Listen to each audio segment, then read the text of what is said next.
Welcome to my show sir. नमस्कार। नमस्कार। Thank you sir. Jagdish ji 30-40 साल पहले जी जब पाकिस्तान से आके कपड़े का कारोबार शुरू किया था तो क्या सोचा था इस मुकाम पे पहुंचेंगे, चीफ मिनिस्टर बनेंगे एक दिन? जगदीश जी, पहला विषय तो मैं यही कहूंगा कि वो पाकिस्तान से नहीं, पश्चिमी पंजाब से आए थे। पाकिस्तान तो उसके बाद की क्रिएशन है। अब ये ठीक है कि जो भी लोग विस्थापित होकर के और यहाँ आए थे, उनकी जैसी स्थिति थी, बहुत सामान्य परिवार के नाते और बड़ा हैंड टू माउथ होकर के मजदूरी के काम शुरू किए, खेती के काम शुरू किए, छोटी छोटी दुकान के काम शुरू किए। हमारा परिवार भी उसी प्रकार का परिवार था, तो बहुत संघर्ष के कारण से हम लोग मानो परिवार के लोगों ने आगे बढ़ाया और पढ़ाई भी बड़े संघर्ष के साथ करनी पड़ी थी। पढ़ाई करने के बाद जब ये विचार आया कि कुछ ना कुछ परिवार को सहायता करनी चाहिए, तो मैंने फिर अपने कपड़े की दुकान बनाई और कपड़े की दुकान बना करके भी ये था कि एक अच्छा एक व्यवस्थित सिस्टम खड़ा हो जाए।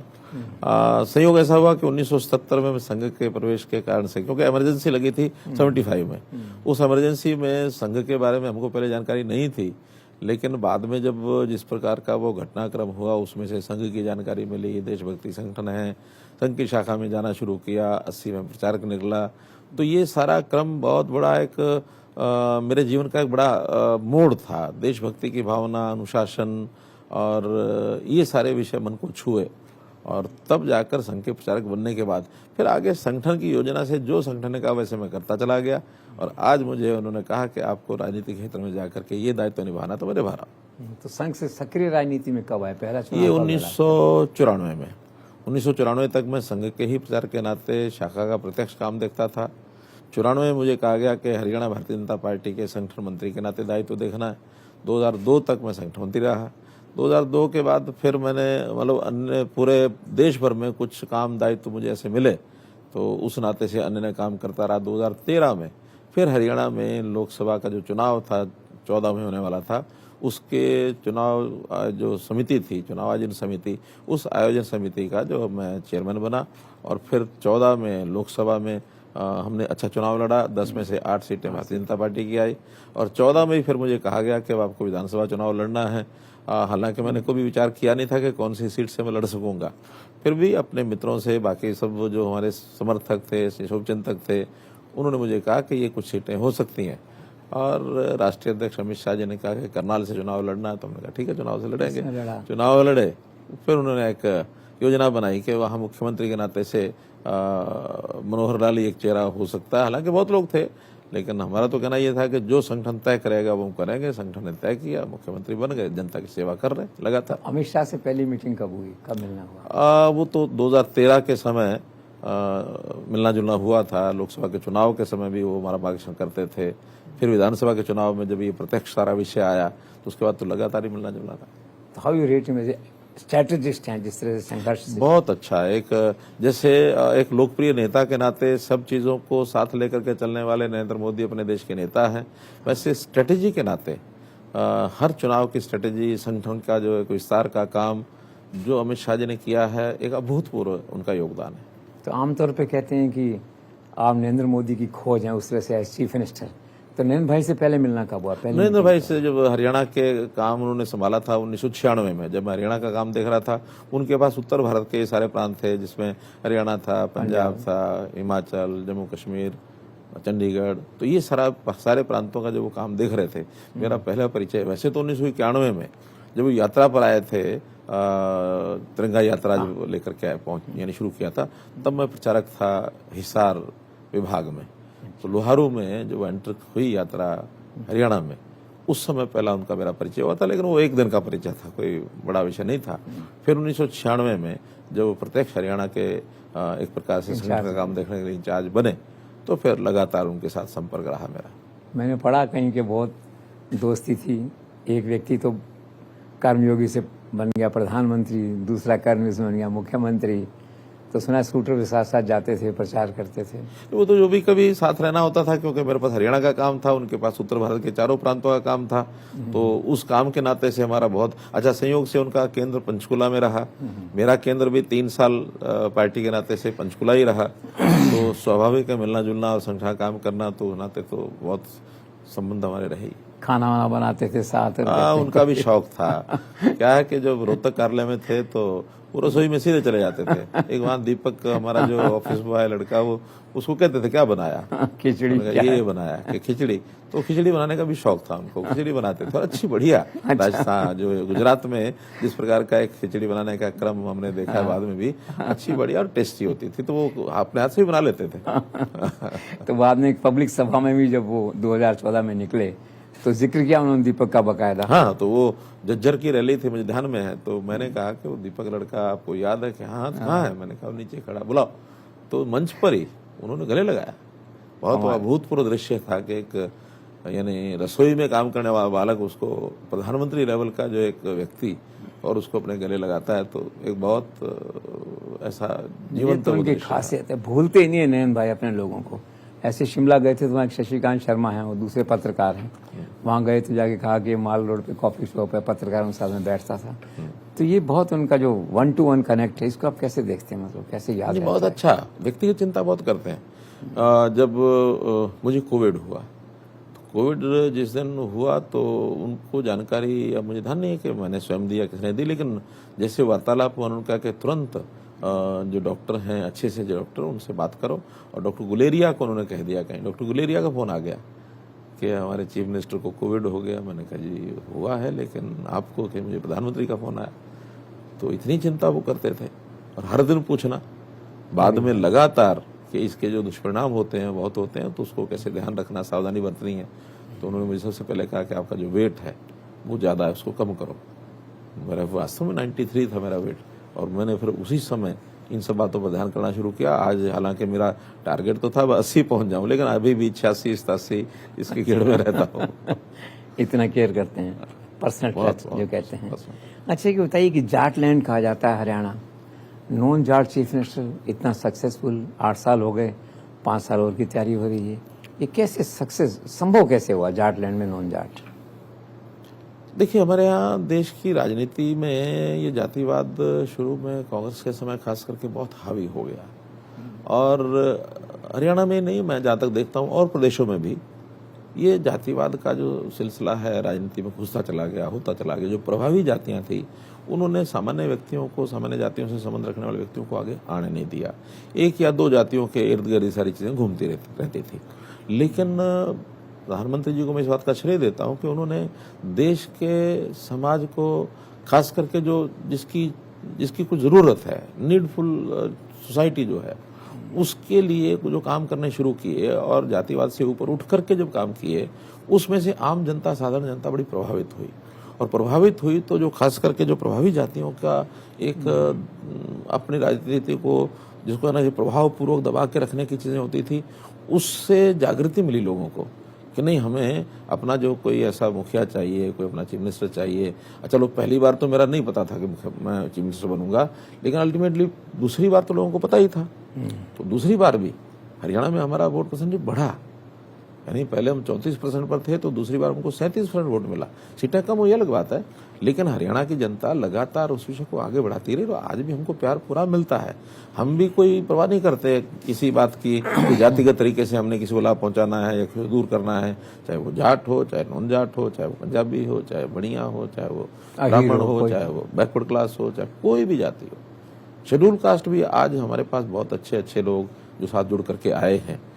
उनको लगता है कि इस शासन में, चाहे केंद्र में नरेंद्र मोदी जी का शासन हो, चाहे हरियाणा में भारतीय जनता पार्टी की सरकार हो, हमें अब न्याय मिलेगा, हमारे साथ कोई अन्याय नहीं करेगा। वरना तो लोग कहते हैं कि भी ऐसे ऐसे लोग थे जो बाजू मरोड़ लोगों से उनको साथ धक्का करते थे, लेकिन आज सबको लगता है कि नहीं, हमारे खिलाफ कोई बात ऐसी होती नहीं तो लोग साथ लगते। तो क्या लगता है तीसरी बार सरकार बनाने जा रहे हैं अगले साल? देखिए, पहली बात तो ये है कि ये निर्णय जनता ने करना है, हम कोई जबरदस्ती तो किसी चीज़ की करते नहीं है। दूसरा, हम जनता हित में काम इतना करते हैं कि विश्वास हमको पूरा है कि जनता हमको क्यों नकारेगी, जनता हमारा राज लाएगी ही। क्योंकि जनता ने अगर कोई बात देखनी है तो वो जनता ने अपने हित के लिए देखनी है, और हमें भी जनता हित के लिए देखनी है। हमारा अपना व्यक्तिगत हित तो है नहीं कोई। यहाँ तो सेवा का संकल्प लेकर के शासन शुरू किया था। वो ना तो हम नेता हैं, ना हम पार्टी हैं कि जो शासन को भोगते थे, राज को भोगते थे। हम राज को भोगने के लिए नहीं आए। बहुत बढ़िया। राज भी सत्ता यानी सेवा का एक साधन हो सकता है, वो एस्टेब्लिश किया है मोदी जी ने भी, हमने भी। वरना तो जब राजनेता के बारे में पूछा जाता था लोगों को, तो लोग जो कमेंट करते थे, कई बार तो राजनेताओं को भी, जो अच्छा व्यक्ति होता था उसको इस बात से पीड़ा होती थी कि मेरे बारे में ये सोचते हैं। मोदी जी को आप जैसे ही किसी एक सज्जन ने पूछा होगा कि मोदी जी आप प्रधानमंत्री बनेंगे तो आपका सबसे बड़ा चैलेंज क्या देखते हैं जिसको आपको ठीक करना होगा, वो कहने लगे जी मेरे से अगर पूछो तो मेरा सबसे बड़ा चैलेंज ये है कि जो मेरी बिरादरी है यानी नेताओं की बिरादरी, उसकी छवि उसको ठीक करना है। वाह, बहुत बढ़िया। यानी क्या उन्होंने कमेंट किया कि राजनेताओं की छवि क्या है, नेता है माने ये चोर होगा, डाकू होगा, ये होगा, वो होगा, सब भ्रष्टाचारी होगा, सब कुछ करा, नेता की छवि थी। आज अच्छे व्यक्तियों की हिम्मत हो रही है कि नहीं, हमको भी देश के शासन में भागीदारी करनी है। ये मोदी जी के आने के बाद ही एक पिक्चर बदली है और काफी कामयाब हुए नरेंद्र मोदी पार्टी के लोगों की छवि ठीक करने में। हाँ, उस लक्ष्य को उन्होंने बहुत हासिल किया बहुत लेवल तक। आज लोग कहते हैं कि नहीं, भारतीय जनता पार्टी के जो नेता हैं उनकी अपनी व्यक्तिगत कोई चाहत नहीं है, देश और समाज। प्रदेशों के नेता तो प्रदेश को आगे रखते हैं, देश के नेता तो देश को आगे रखते हैं, चाहे फिर वो मोदी जी हों, योगी जी हों, यही हाल मनोहर लाल। तो चुनाव जो लड़ेंगे तो अपने बूते बहुमत लाएंगे या लगता है दुष्यंत चौटाला, इनेलो ये सब परिस्थितियां होती हैं। और कई बार तो हमने ये भी देखा है कि बहुमत बनाने के बाद भी बहुत लोग साथ चलते हैं। साथ चल के शासन करना वो भी एक प्रकार है देश में, अकेले चलना वो भी एक प्रकार है, क्योंकि इस देश में लोकतंत्र के नाते से अलग अलग पार्टियों का एक बना हुआ है, बहुत बड़ी संख्या में पार्टियां हैं। तो बहुत बड़ी संख्या में पार्टियां, ऐसा नहीं है कि भाई कोई एक पार्टी शासन करती है तो बाकी सारी विरोध में हो जाती हैं। शासन करने वाली पार्टियां भी, जो एक सत्ताधारी पार्टी होती है वो भी, जो समविचार लोग होते हैं जिनके साथ विचार मिलते हैं उनको साथ लेकर चलते ही हैं। अब एनडीए के अंदर आज हमारा पूर्ण बहुमत है भारतीय जनता पार्टी का, फिर भी एनडीए में तो पार्टियां साथ है ही हैं। जब 1987 में हरियाणा में चौधरी देवलाल जी के नेतृत्व में जो चुनाव लड़ा गया था, 80 सीटें जीती थी कॉम्बिनेशन में, और उसमें हमारी तो 18 ही थी। 62 तो चौधरी देवलाल जी की अपनी थी, बहुमत 45 का चाहिए था, फिर भी इकट्ठे मिलकर चले थे 91 तक। कैसे थे Devilal ji as a leader? देखिए, मेरा बहुत संबंध व्यक्तिगत तुमसे नहीं आया, लेकिन आज जो हम उस समय की बातें सुनते हैं, अनुभव करते हैं, तो एक अच्छा उनका काम करने का तरीका था। सबको लेके साथ चलते थे, किसान के हितैषी थे और गठबंधन धर्म को भी अच्छी प्रकार से वो निभाते थे। आपने तो बंसीलाल और चौटाला के साथ भी काम किया है। चौटाला जी को तो हमने कभी उनकी सरकार में शामिल नहीं हुए, कभी भी हमेशा बाहर से सपोर्ट किया। और बाहर से सपोर्ट करने का एक कारण हमेशा यही रहता है कि जो भी कोई देश हित में, समाज हित में या प्रदेश हित में नहीं है, उसको दूर रखा जाए। और वो सबसे ज्यादा बड़ा प्रश्न चिन्ह कांग्रेस के ऊपर होता है कि कांग्रेस को अगर दूर रखना है तो हमें कोई ना कोई कॉम्बिनेशन बना के चलना चाहिए। उस कॉम्बिनेशन में ये जो हमारा गठबंधन, चौधरी देवलाल जी का परिवार और भारतीय जनता पार्टी या उससे पहले जनसंघ, हम सब मिलकर के अलग से चलते थे और कांग्रेस अलग चलती थी। वो उस समय भी था, आज भी है, वो सारे देश भर में भी, हरियाणा में भी है। तो ये जो कंट्राडिक्शन है अभी के, दुष्यंत की पार्टी अलग चली गई जिला परिषद चुनाव में, पंचायत में, तो आगे क्या पूरा भरोसा साथ लड़ेंगे? नहीं, अलग चली गई ऐसा नहीं है।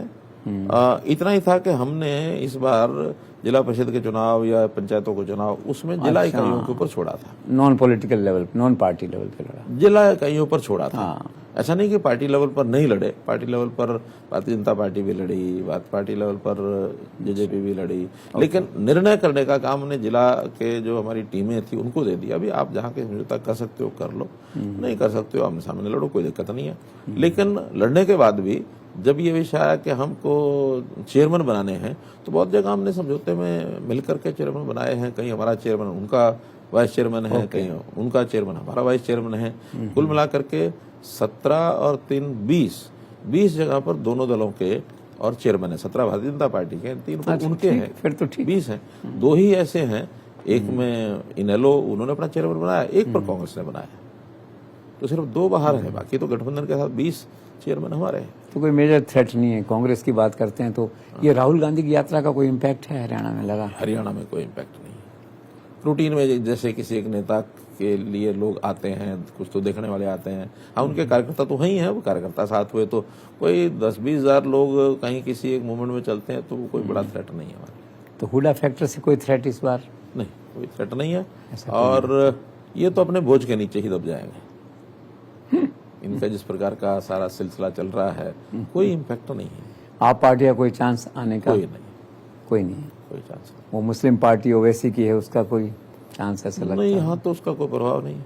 नहीं लगता है। यहाँ तो हमारे बल्कि मेवात ही एक मेवात ऐसा वगैरह क्षेत्र एरिया में। है जिसमें 3 विधानसभा की सीटें हैं। अब वो अलग अलग समय अलग अलग उनका करेक्टर रहा है।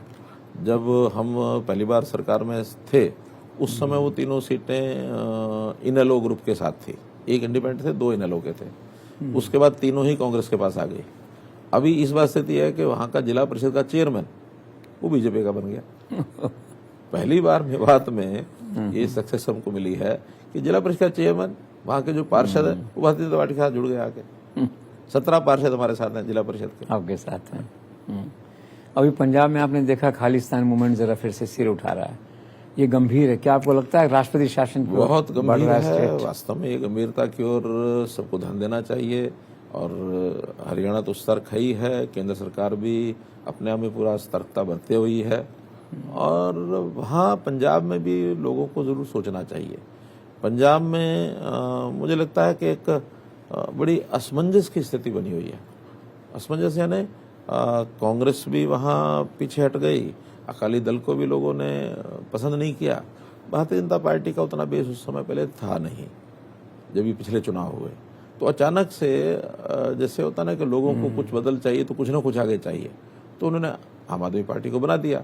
लेकिन आम आदमी के बनाने के तुरंत बाद जनता को समझ में आ गया कि ये मामला कुछ और ही है, गड़बड़ है। जो इस प्रकार की मुफ्त चीज़ें बांटने का, रेवड़ियाँ बांटने के जो नारे दिए, या वहाँ जो एडमिनिस्ट्रेशन को ठीक जिस ढंग से लेकर चलना चाहिए वो एडमिनिस्ट्रेशन को भी साथ लेके नहीं चले। तो एडमिनिस्ट्रेशन को भी हमेशा किसी सरकार को चलाना तो उसको एकजुट बांध करके और उनके हिसाब से, और पॉलिटिकल पार्टी जो होती है सरकार बना ली है वो उसका सामंजस्य करके करना चाहिए।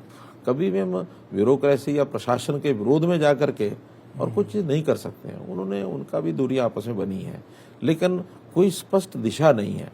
स्थिति यानी परिणाम क्या हुआ कि जिस सीट से भगवंत मान खुद सांसद थे, मात्र 3 या 4 महीने के अंदर चुनाव हो गया क्योंकि वो मुख्यमंत्री बन गए थे।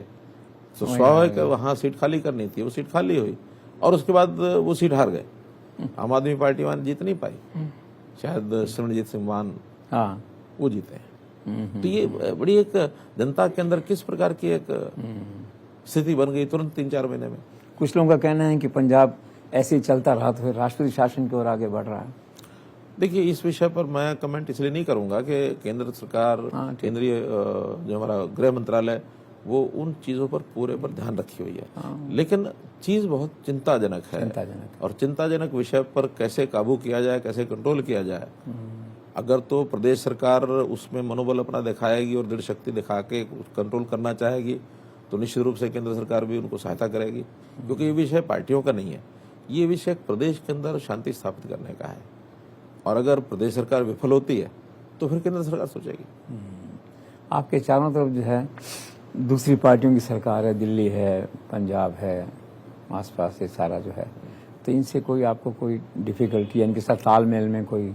नहीं, देखिए, जहाँ पड़ोस के धर्म का निभाने का विषय होता है हम सबसे बात कर लेते हैं, चाहे वो इवन पंजाब के मुख्यमंत्री हैं, चाहे वो राजस्थान के मुख्यमंत्री हैं, दिल्ली के मुख्यमंत्री से भी जब मेरी बात होती है, खास करके ये जो प्रदूषण को मुक्त किया जाए, पर्यावरण को ठीक किया जाए, पानी के विषय हैं, तो ऐसे 2-3 विषय हमारे दिल्ली सरकार के साथ भी हैं। तो बात करते हैं खुल के, हम अपनी बात रखते हैं, उनके साथ बात रखी जाती है। जहाँ कहीं एक दिशा में चलने का निर्णय होता तो चलते हैं, जहाँ विवाद होता है तो विवाद की बात भी हम खुल के करते हैं। अब पंजाब से SYL का विषय हमारा विवाद है तो सुप्रीम कोर्ट में चीज़ पहुंची हुई है। हमने 3 राउंड बातचीत के भी किए, क्योंकि सुप्रीम कोर्ट ने निर्देश दिया। उस बातचीत में नहीं सफलता मिली कोई सहमत होने की। गजेंद्र सिंह शेखावत आए थे ना, कोई सक्सेस नहीं हुआ, कुछ ऐसा सक्सेस नहीं, उसमें नहीं हुआ। और तो यही है ना कि कोर्ट ने कहा कि आप कोई SYL बनाने का रास्ता बना लें, तो रास्ता एसवाइल बनाने का क्या, वो तो उस एसवाइल को बनाने के प्रश्न पर तो आते ही नहीं है। वो कहते हैं हम पानी ही नहीं देंगे, हालांकि एक ट्रिब्यूनल का काम है पानी का फैसला करना। ये एसवाइल बनाने का विषय अलग है, पानी कितना मिलेगा वो एक ट्रिब्यूनल का विषय है। वो ट्रिब्यूनल बना हुआ है, उस पर अपनी बात सब रखेंगे।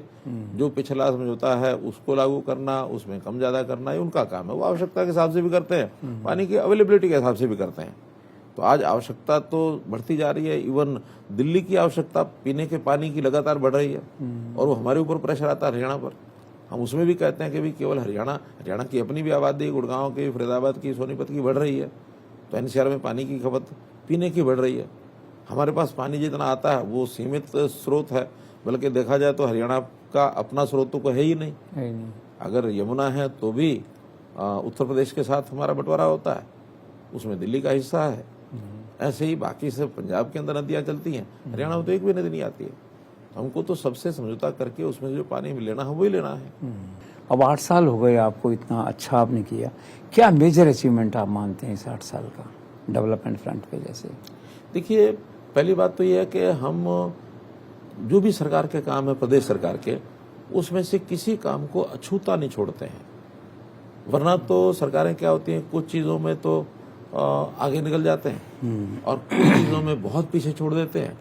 तो अनइक्वल डेवलपमेंट, इसका एक बहुत बड़ा एक समस्या प्रदेशों में आती है, हमने वो नहीं आने दी। क्षेत्रीय संतुलन जो है, सबका साथ सबका विकास प्रधानमंत्री जी का जो नारा है उसको लेकर के हम चल रहे हैं। क्षेत्र कोई भी ऐसा नहीं है छूता नहीं रहेगा, कोई समाज का वर्ग है छूता नहीं रहेगा, सम्यक विकास करेंगे। किसी को, हाँ, अगर कहीं थोड़ा बहुत हमें कोई भेदभाव शब्द प्रयोग कर रहा हूँ, भेदभाव करना भी होगा तो उसी का करेंगे जो पीछे रह गया, उसको आगे लाने के उसको आगे लाने के लिए। इसको अंत्योदय की कंसेप्ट कहते हैं। और बस एक जिज्ञासा रहती है मन में, ऐसा शादी का तो जन्म पत्री में यकीन है आपको? शादी नहीं की आपने?